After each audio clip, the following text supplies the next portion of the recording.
Iglesia Bautista Pacto de Gracia, Temuco. Este sermón se titula Reprobados por Dios, la importancia y urgencia de la oferta de salvación. Basado en Éxodo capítulo 1, vamos a leer. Más bien dicho, basado en Éxodo desde el capítulo 1. Es una especie de recuento, pero vamos a leer el 1 para introducir. Estos son los nombres de los hijos de Israel que entraron en Egipto con Jacob. Cada uno entró con su familia: Rubén, Simeón, Leví, Judá, Isaacar, Zabulón, Benjamín, Dan, Neftalí, Gad y Aser. Todas las personas que le nacieron a Jacob fueron 70, y José estaba en Egipto. Y murió José, y todos sus hermanos, y toda aquella generación. Y los hijos de Israel fructificaron y se multiplicaron, y fueron aumentados y fortalecidos en extremo, y se llenó de ellos la tierra. Entre tanto, se levantó sobre Egipto un nuevo rey, que no conocía a José, y dijo a su pueblo: He aquí, el pueblo de los hijos de Israel es mayor y más fuerte que nosotros. Ahora pues, seamos sabios para con él, para que no se multiplique, y acontezca que, viniendo guerra, él también se una a nuestros enemigos y pelee contra nosotros y se vaya de la tierra.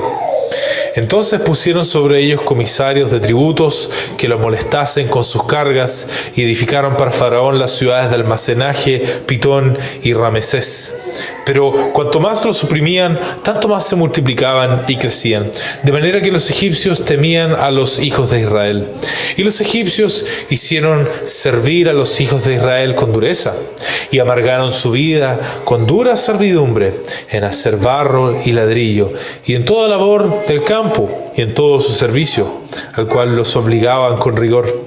Y habló el rey de Egipto a las parteras de las hebreas, una de las cuales se llamaba Cifra y otra Fua, y les dijo: Cuando asistáis a las hebreas en sus partos y veáis el sexo, si es hijo, matadlo; si es hija, entonces viva.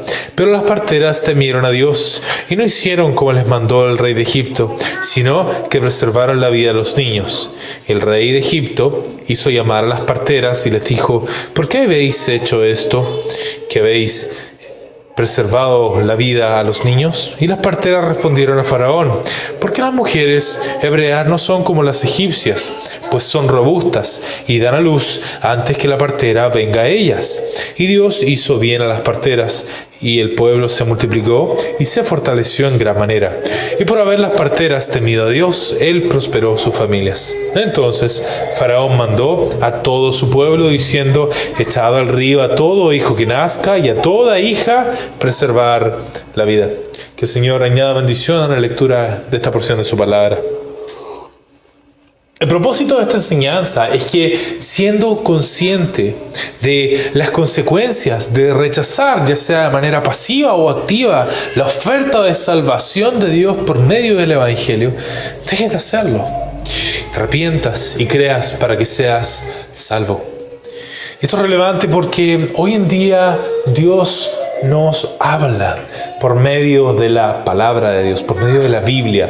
Más precisamente, decimos que por medio de la predicación fiel, de la enseñanza de la Biblia, tenemos el mismo efecto práctico de que Dios nos hablara directamente. Y esto no es algo trivial, porque la palabra del que originó, sostiene y dirige el universo conlleva su autoridad, de tal manera de que no es una mera información opcional que podemos aceptar o no, sino que conlleva un llamado a la atención, al análisis y a la obediencia en base a su mensaje. Y esa palabra tiene un mensaje central que llamamos el Evangelio o las buenas noticias que Dios usa para salvar al hombre de sus pecados. Este mensaje es un llamado a reconciliarse con Dios en base a la obediencia de Cristo hasta la muerte de cruz, cuya justicia Dios carga a la cuenta de pecadores por medio de la fe. Pero muchos, ¿qué es lo que pasa? Que cuando oyen el mensaje caen en un error que se expresa de dos maneras. Unos deciden para sí mismos que la palabra de Dios no es relevante para sus vidas. Así que escuchan el mensaje de salvación y dicen, bueno, eso puede ser cierto para otros, pero yo no necesito religión en mi vida. Otros dicen, Dios está bien para los que están rotos, yo estoy bien como estoy. Otros dicen, no tengo nada en contra, pero no veo qué tiene que ver conmigo. Otros dicen, mientras no le haga daño a nadie, no tengo por qué preocuparme por esas cosas. Y otros dicen, mi vida ya tiene sentido, no necesito que Dios me lo dé. Ese es un extremo. Y el otro extremo es otros que no ven esta oferta de salvación como algo urgente, aunque lo vean como importante.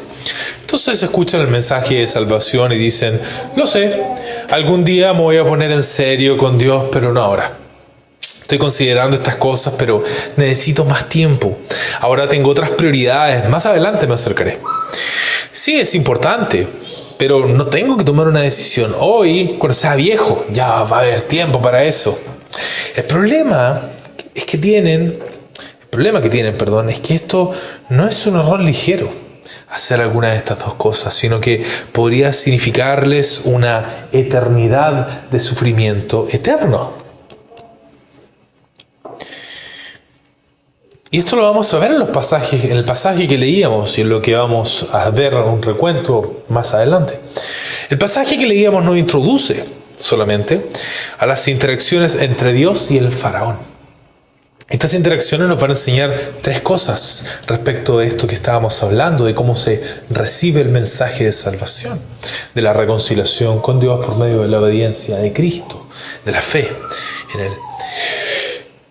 Lo primero es que el ser humano es culpable ante Dios por rechazar su revelación. Lo segundo es que el rechazo de la revelación de Dios conlleva juicio. Y lo tercero es que en medio del juicio debes arrepentirte antes de que Dios te repruebe en vida. Vamos a partir entonces hablando de este texto, pero hablando de el contexto textual de este texto. Básicamente, ¿qué es lo que ocurrió antes de este texto? ¿Cómo llegamos a este texto? Desde el principio, cuando el ser humano cayó en pecado, desobedeció por primera vez a Dios, Dios hizo una promesa, enviaría un Salvador que vencería al mal. Y eso lo vemos en Génesis 3:15. Para cumplir esa promesa, Dios eligió un pueblo, a Israel, y lo puso bajo un trato especial, un pacto que preparaba el camino para el Salvador. Este pacto tenía tres funciones. Por una parte, cuidar y proteger al pueblo elegido, para que el linaje del Salvador no se perdiera, incluso en medio de un mundo lleno de peligro. Segundo, es mostrar con señales visibles cómo sería la obra del Salvador, a través de sacrificios, sacerdotes, leyes y eventos como el Éxodo, como el que leíamos. Y no solo lo que leíamos, sino que la salida de ese pueblo finalmente de Egipto, cuando son libres del faraón.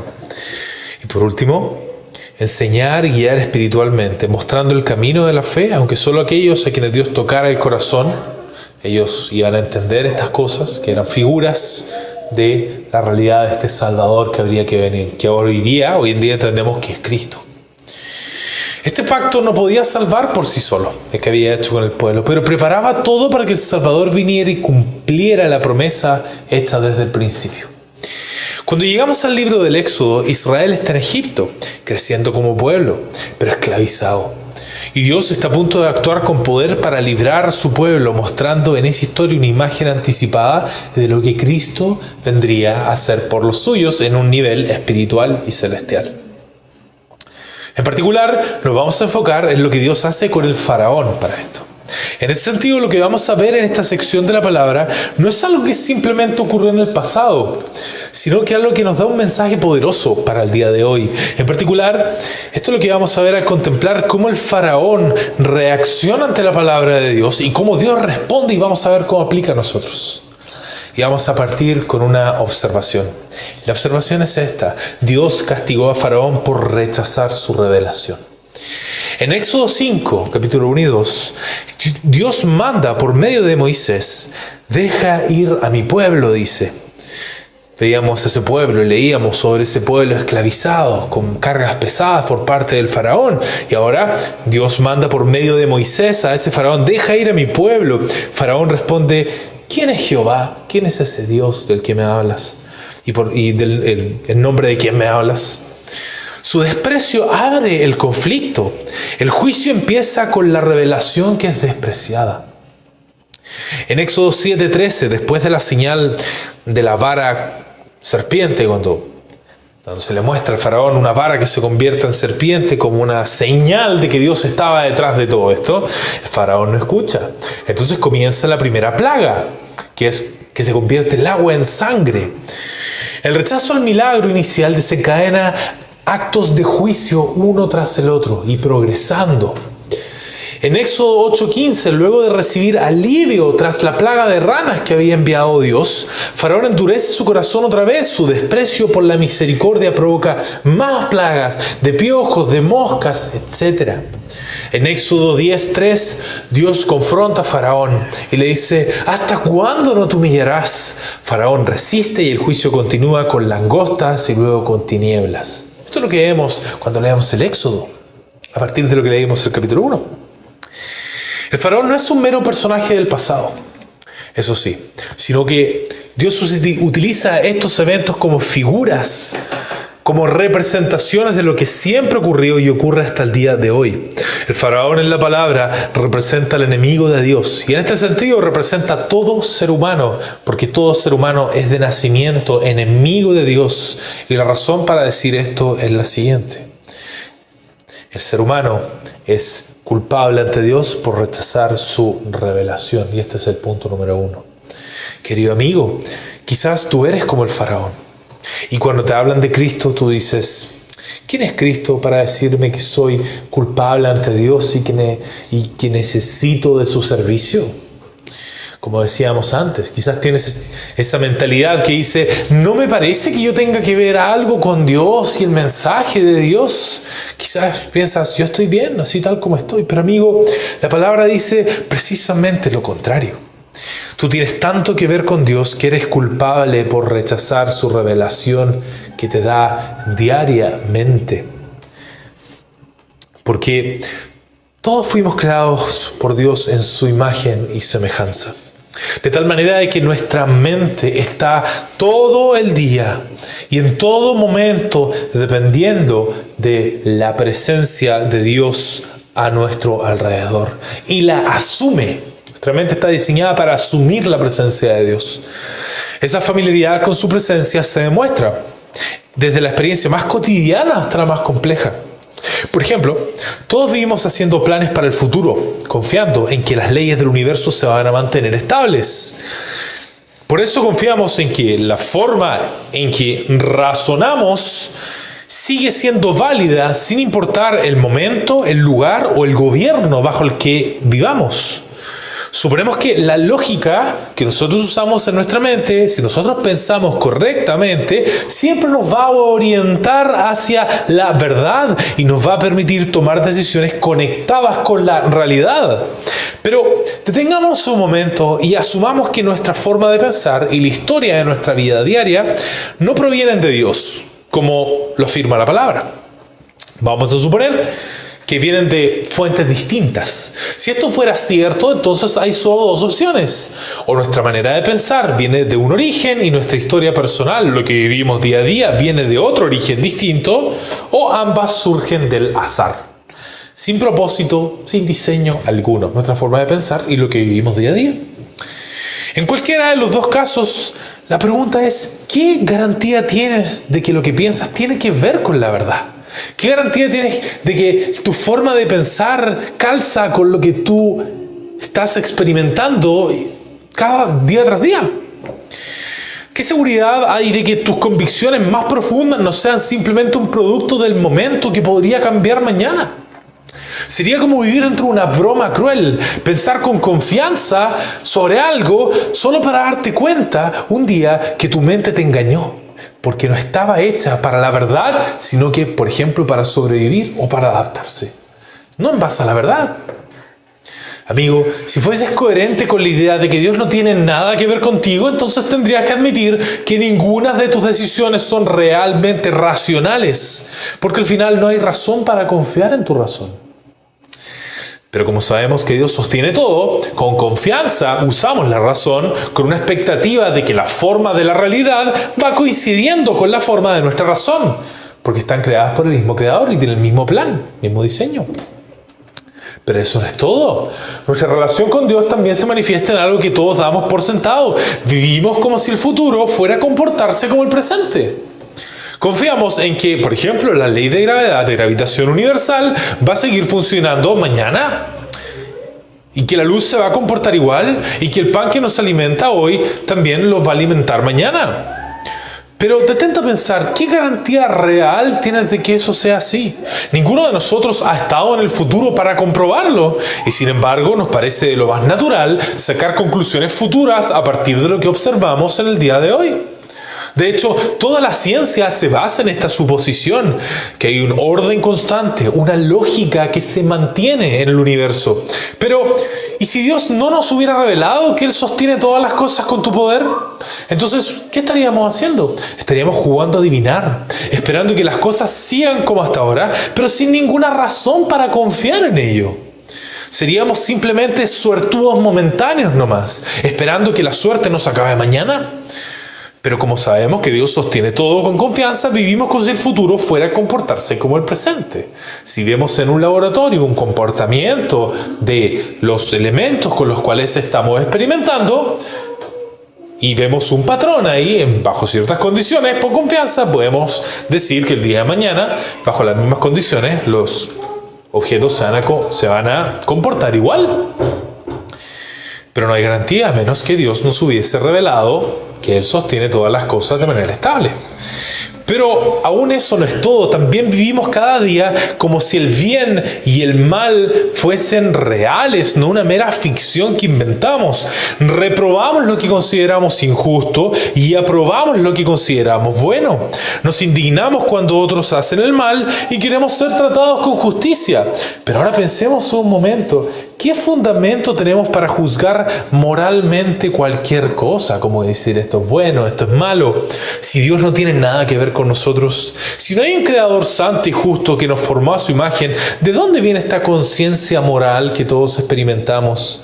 Solo hay dos opciones. O el juicio moral es una expresión real de un Dios moral y soberano, o es una construcción social, cultural o biológica que cambia con el tiempo al final del día. Pero si es solo una construcción cultural, una evolución social o producto del azar, ¿por qué nos escandalizamos, por ejemplo, por el abuso, la corrupción o la traición, incluso cuando son legales? Porque ciertamente en el pasado ocurrieron muchas cosas que, siendo legales, el hombre moderno no aprobaría, como la esclavitud, por ejemplo. ¿Por qué hay algo en nosotros que sabe que algunas cosas están mal, aunque todo el mundo las aplauda? Si Dios no es el fundamento de lo bueno, querido amigo, entonces el bien y el mal no existen en verdad. Solo existen tus gustos y los míos. Y se acabó. Y si todo es relativo, entonces nadie puede decir que algo está mal sin caer en contradicción. En ese caso, la justicia sería solo una ilusión útil. Y en ese caso, la justicia sería una broma cruel. Buscando justicia con el alma,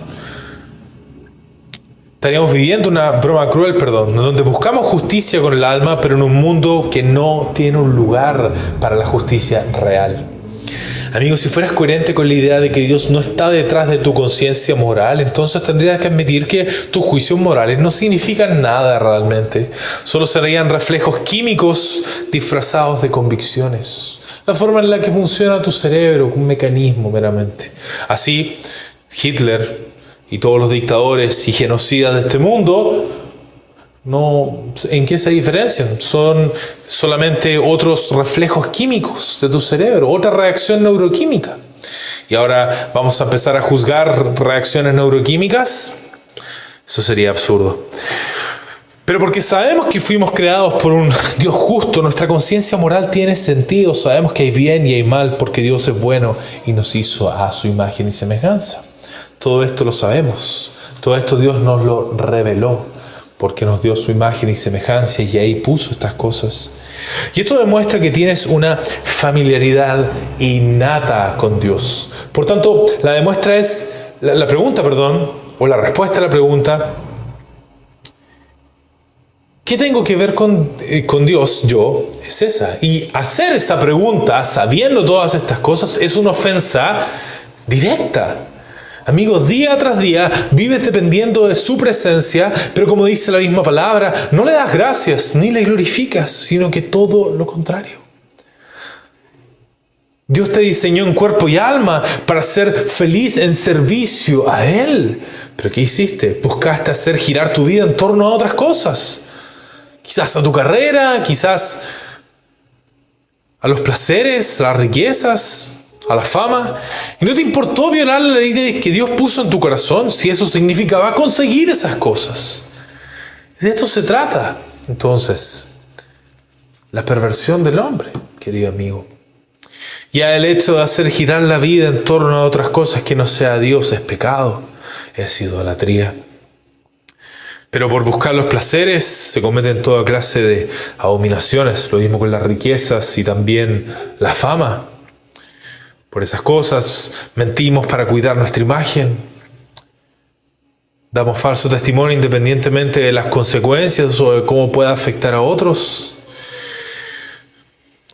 También, y eso es algo que hacemos desde pequeños, por cierto, para librarnos de algún problema. Desobedecemos a nuestros padres también desde pequeños, a nuestras autoridades cuando somos más adultos, todo lo cual es pecado, tiene la misma raíz. Somos murmuradores, murmuramos en contra del resto, hablamos a sus espaldas, dañamos su reputación, insultamos a otros, tenemos malos pensamientos en contra del otro. Y esto Dios lo considera homicidio, se consume pornografía, se justifican toda clase de violaciones a los mandamientos del Señor en nombre de buscar estas cosas, buscar los placeres, buscar la riqueza, buscar la fama. Pero todo esto es abominación a los ojos de Dios. Tú y yo puede que en algún momento la hayamos normalizado, pero Dios no la normaliza. Para Dios sigue siendo abominación. Y por esta razón la palabra nos enseña que la ira de Dios se manifiesta contra toda impiedad e injusticia de los hombres que con injusticia detienen la verdad. Nosotros nos gloriamos de nuestras sociedades, de nuestras organizaciones, de nuestra civilización, pero Dios resume todas esas cosas que hacemos en nuestras vidas como impiedad e injusticia. Sea quien seas, de la cultura que seas, impiedad e injusticia. Pero fíjense, Dios es un Dios justo, que no va a tener por inocente al que es culpable, y que ciertamente va a derramar su ira de justicia, porque Él es un juez justo, que no va a dejar que el culpable se quede sin su castigo. Pero Dios demuestra su amor en que a pesar de este rechazo a su revelación, anuncia las buenas noticias de salvación para que te arrepientas y te vuelvas a Dios por medio de la fe en Cristo. Cristo, querido amigo, es un mediador que Dios envía, es el único mediador entre Dios y los hombres, y es suficiente para ponerse entre ti y Dios, porque Él es verdaderamente Dios y verdaderamente hombre, para representar a ambas partes en este conflicto, el Creador y a la criatura.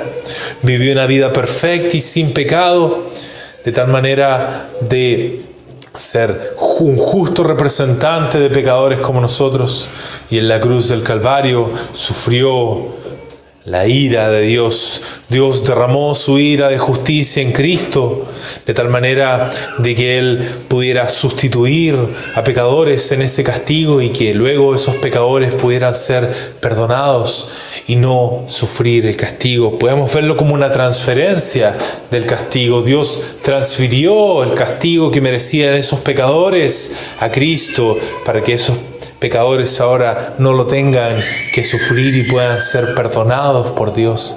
Y por eso Dios cargó en la cuenta de Cristo los pecados de muchos pecadores y luego derramó su ira en Cristo como un sustituto penal que llamamos nosotros. Y Él resucitó al tercer día como una demostración de que todo esto fue una realidad, de que Dios aprobó este sacrificio. Y esto fue publicado, muchos lo vieron, de tal forma de que quedara en evidencia que la salvación y las puertas del cielo estaban abiertas para pecadores como nosotros, que la justicia de Dios había sido satisfecha de tal manera de que ahora Dios pudiera seguir siendo justo y el que justifica y el que declara justo a pecadores. Y por eso entonces, ¿qué es lo que hace el Evangelio? Hace un llamado al arrepentimiento por medio de la fe en Jesucristo.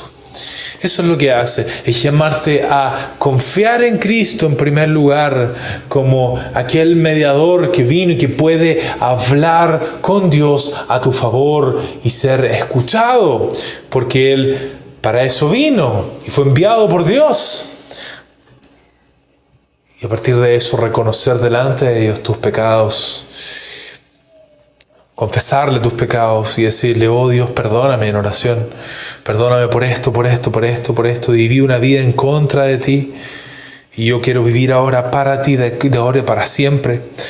Perdóname, Dios amado, porque yo merezco ir al infierno, pero también reconozco que enviaste a Cristo como un mediador para que muriera por pecadores como yo, de tal forma de que yo no tenga que morir eternamente en el infierno. Oh Dios amado, perdóname y reconcíliame contigo. Si tú lo haces sinceramente, querido amigo, y ese es el llamado, Dios te va a perdonar eternamente, te va a declarar justo, porque como dice la palabra, Dios no declara justo a las buenas personas, Dios declara justo al impío. No porque Dios no quiera declarar justo a una buena persona, sino que porque no hay buenas personas en este mundo. Todos han pecado, no hay nadie, ni un justo, dice la palabra. Por tanto, querido amigo, el llamado es para todos, el llamado es para ti, a arrepentirte y creer en Cristo Jesús para salvación. Y esto es algo que, si lo haces sinceramente, querido amigo, es algo que necesitas hacer una sola vez. ¿Por qué? Porque, o más bien dicho, la fe es algo que comienza y nunca termina, ¿ya? Cuando hablamos de la fe en Cristo Jesús. Y el arrepentimiento en ese sentido es una vida de arrepentimiento a la que te llama Dios. Pero es algo que Dios sostiene y Dios no te va a soltar si es que tú lo haces con sinceridad. Y va a ser con la fuerza de Dios que te vas a preservar ahí. Pero aún con eso muchos dicen: ¿quién es Cristo? Así como el faraón decía: ¿quién es Jehová? Querido amigo, no seas de esos que dicen: ¿quién es Cristo? Porque lo único que espera a los que rechazan a Cristo es juicio temporal y eterno. Y esto nos va a llevar a la segunda parte. Faraón persiste en su rechazo ante los juicios de Dios. Esto es lo que vemos en el testimonio bíblico. Podemos contar 10 rechazos del faraón, pero solo abordaremos 3 de los juicios que Faraón rechaza, que son representativos de 3 formas de endurecimiento que van haciéndose cada vez más sofisticadas. La primera forma es la indiferencia. Y la plaga que está asociada aquí es la plaga del agua, que es cuando se convierte el agua en sangre. Esto lo vemos en Éxodo 7. Moisés golpea el Nilo y el agua se convierte en sangre. El río apesta y los egipcios no pueden beber esa agua. Y se volvió Faraón, dice, y esta fue la respuesta del Faraón ante eso. Y se volvió Faraón y fue a su casa y no dio atención tampoco a esto. Indiferencia. No hay reacción, no hay temor, no hay pregunta, el juicio es ignorado. Su corazón está endurecido y ciego por una indiferencia espiritual. No le importó. Esa es la indiferencia. Luego vemos la negociación. Y esto lo vemos con la plaga de moscas. La ocasión es en Éxodo 8. Dice que densas plagas de moscas invaden Egipto, pero no Gosén, donde viven los israelitas. ¿Ya? ¿Cuál fue la respuesta del faraón ante esa plaga? Entonces Faraón dijo: yo os dejaré ir para que ofrezcáis sacrificios a Jehová, vuestro Dios, en el desierto, con tal que no vayáis más lejos. Y después dice: orad por mí. Después del alivio, eso sí, de que Dios quitó esa plaga, endureció su corazón. Faraón ofrece obedecer, pero con condiciones. Intenta negociar con Dios sin rendirse del todo. Hay una obediencia parcial. Todavía quiere preservar un dominio personal, guardarse algo para sí mismo. Y por último, la tercera forma de endurecimiento es el autoengaño. Y eso está relacionado con la plaga de granizo. La ocasión es Éxodo 9. Una lluvia de granizo y fuego destruye todo en Egipto. Y la respuesta del faraón es, entonces Faraón, dice ahí, envió a llamar a Moisés y a Aarón y les dijo, he pecado esta vez, Jehová es justo y yo y mi pueblo impíos. Pero luego, ¿qué pasó? Parecía una muestra de piedad. Pero ¿qué pasó? Cuando cesó el granizo, se obstinó en pecar y endurecieron su corazón él y sus siervos. ¿Qué hay aquí? Hay una falsa confesión. Hay palabras piadosas, pero sin un fruto duradero. El juicio lo quebranta por fuera, pero no transforma lo que hay dentro. Pide perdón, pero no se arrepiente. En otras palabras, es un autoengaño religioso. Cada juicio, querido amigo, fue una oportunidad para quebrantarse, pero el faraón trató a Dios como un rival y no como un rey. Pero observemos esto, no fue inconsecuencia que el faraón rechazara la palabra de Dios y sus juicios, sino que cada vez endureció más su corazón. No fue inconsecuencial, me refiero. Pasó por la indiferencia, luego con la negociación y por último una falsa piedad. Y mientras más progresaba en endurecerse, más terribles eran los juicios de Dios contra él. Ahora, esto no significa que nos va a ir mal en la vida y que vamos a perder más y más bienes materiales hasta perder a nuestros primogénitos, como le pasó al faraón, si lo hacemos hoy en día. Pero lo que sí significa es que la ira de Dios en contra de nuestra injusticia crece y crece. Y aunque no se muestren esta ira en plagas cada vez peores, tenemos que saber que en el corazón de Dios está la disposición de condenar a los que no se han reconciliado con Él. Estamos hablando de que no reciben el Evangelio cada vez más duramente por su rechazo. Y aunque hay veces en la historia en la que Dios ha revelado su ira de esa manera, y el estardo para la ira tenemos que entender. Y tiene un día en el que hará un juicio final en donde planea derramar su ira de justicia en contra de todo mal y de todos los que rechazan a su Creador que lo sostiene. Sin embargo, esto no significa que no hay un juicio de Dios, que sí es el mismo que vivió el faraón. ¿Ya? Esto nos lleva al segundo punto. El rechazo de la revelación de Dios conlleva un juicio que se puede vivir en el día de hoy. Querido amigo, la revelación de Dios, la palabra de Dios y especialmente el mensaje de salvación que predicamos con ese llamado a la reconciliación por medio de la fe en Jesucristo no es algo a lo que puede restar importancia y urgencia sin vivir sus consecuencias. La palabra nos habla de esto en el libro de Romanos, en donde nos expresa que lo que hace Dios a medida que uno va rechazando su revelación es grave, es terrible. Y lo que hace progresivamente es esto, te va soltando, abandonando, hasta que finalmente te abandona completamente a tus deseos. Porque lo que tenemos que entender es que Dios es la razón por la que el ser humano no es peor a como es hoy en día. Eso es Dios quien lo controla. Dios ordena la historia de la humanidad para que regularmente hay una suerte de pesos y contrapesos en la historia, de tal manera de que nunca podamos expresar completamente la maldad de nuestro corazón, pero está siempre ahí. Un ejemplo de eso que podemos ver en nuestra sociedad es la división de los tres poderes del Estado. Tenemos ejecutivo, legislativo y judicial, por ejemplo. Antes todo eso estaba concentrado en una sola persona y esto propiciaba la corrupción del corazón del hombre. Pero este sistema previene eso. Y esto es obra de Dios. Son principios de la palabra los que podemos trazar que llevan a este tipo de prevención. Pero no solo en términos de gobierno, sino que en el día a día hay una suerte de pesos y contrapesos. Quizás, amigo, tú tienes la impresión de que la expresión más poderosa de la ira de Dios se muestra en traer tragedias y miseria a la vida. Sin embargo, te voy a decir algo, amigo. Inclusive las tragedias, mientras no te maten, siempre llevan misericordia.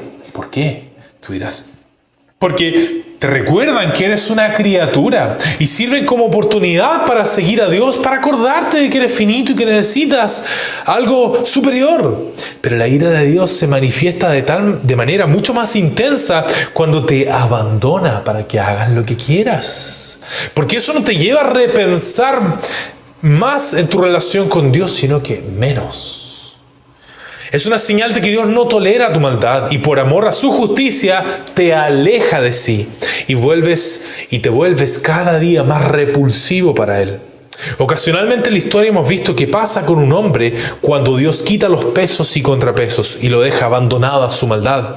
Y ahí es cuando vemos a los papas de la Iglesia de Roma en la historia, Hitler, Stalin y otros quienes expresan la maldad que está dentro de todos nosotros, pero con rienda suelta. Pero ese abandono no ocurre rápido, sino que es por etapas, que podemos articular como 3. La primera fase es el endurecimiento, contrario a lo que uno podría pensar. La primera fase del endurecimiento es la indiferencia. Dios los entregó a la inmundicia, dice Romanos 1:24. Esa actitud de, eso no me importa, seguiré con mi vida sin Dios. No se niega necesariamente, pero se relega a un rincón privado, simbólico o sentimental a Dios.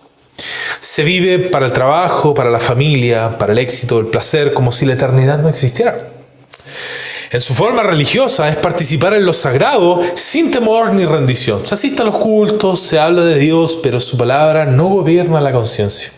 Es una religiosidad de rutina, sin afecto, sin convicción, sin fruto. Eso es exactamente lo que vimos en el faraón cuando no consideró la revelación de Dios en lo más mínimo. No le temió ni le prestó atención. Siguió adorando a ídolos de su imaginación. Dios en juicio lo entregó a su propia ceguera moral. No puso un freno directo a su maldad.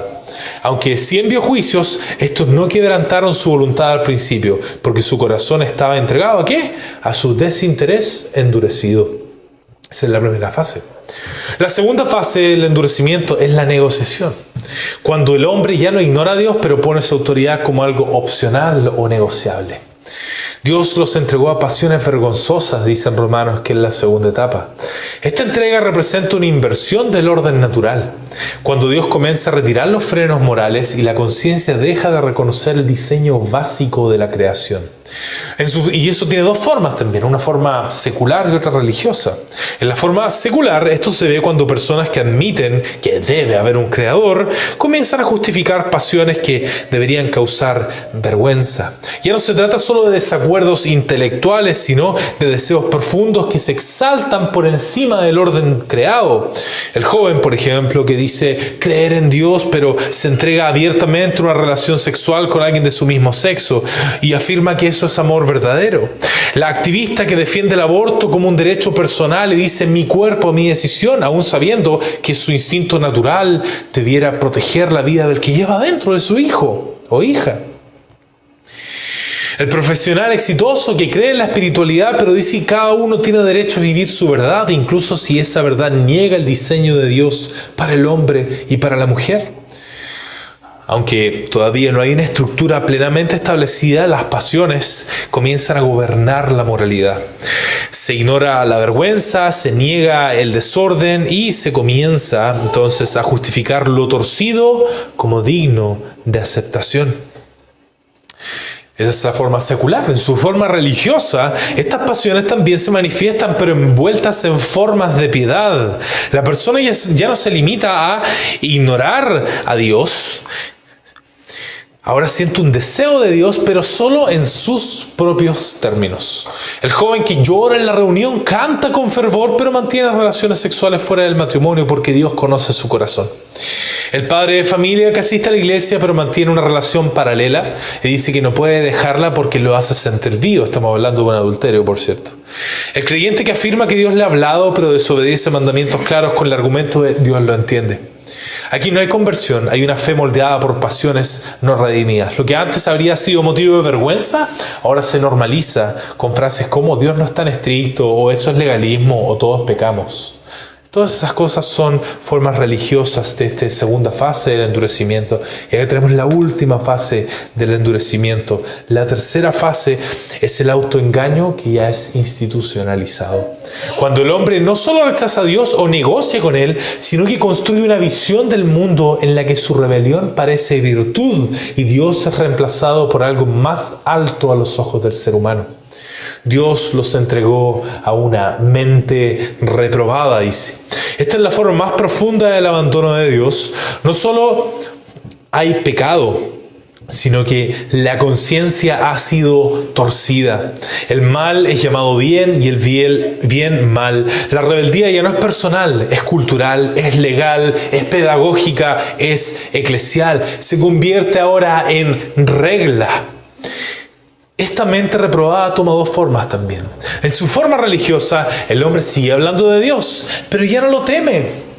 Se enseña doctrina, se ora, se canta, pero sin arrepentimiento ni fe viva. Iglesias que bendicen uniones homosexuales en nombre del amor de Cristo. Liturgias donde se ora a la Virgen o a los santos mientras el Evangelio es distorsionado o suprimido. Predicadores que llaman pecado al sufrimiento, pero no a la rebelión contra Dios. Aquí el pecado se canoniza, se convierte en la regla de la iglesia o de la institución.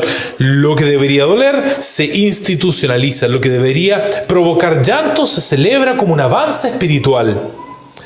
Esa es su forma religiosa, pero en su forma secular es cuando se prescinde abiertamente de Dios, se considera innecesario, se construye un nuevo sistema de virtud sin referencia al Creador. Ahí tenemos a políticos que exaltan el aborto, la eutanasia o el cambio de sexo como derechos humanos, escuelas que enseñan a los niños a dudar de su biología, redefinir su identidad desde los 5 años, medios de comunicación que ridiculizan la castidad, la autoridad paterna o el temor de Dios. Aquí el pecado se legitima, se convierte en ley, en política pública o en una causa moral. En ambos casos el pecado no solo se tolera, se celebra, se promueve y se impone. Se levantan iglesias que niegan la verdad en nombre del amor, se levantan gobiernos que castigan la virtud en nombre del progreso, se levantan movimientos sociales que reclaman justicia pero aborrecen la justicia de Dios. Lo torcido se vuelve sistema, lo vergonzoso se vuelve bandera. Y esto es lo que Romanos 1:32 describe con espanto. No solo hacen tales cosas, sino que también se complacen con los que las practican.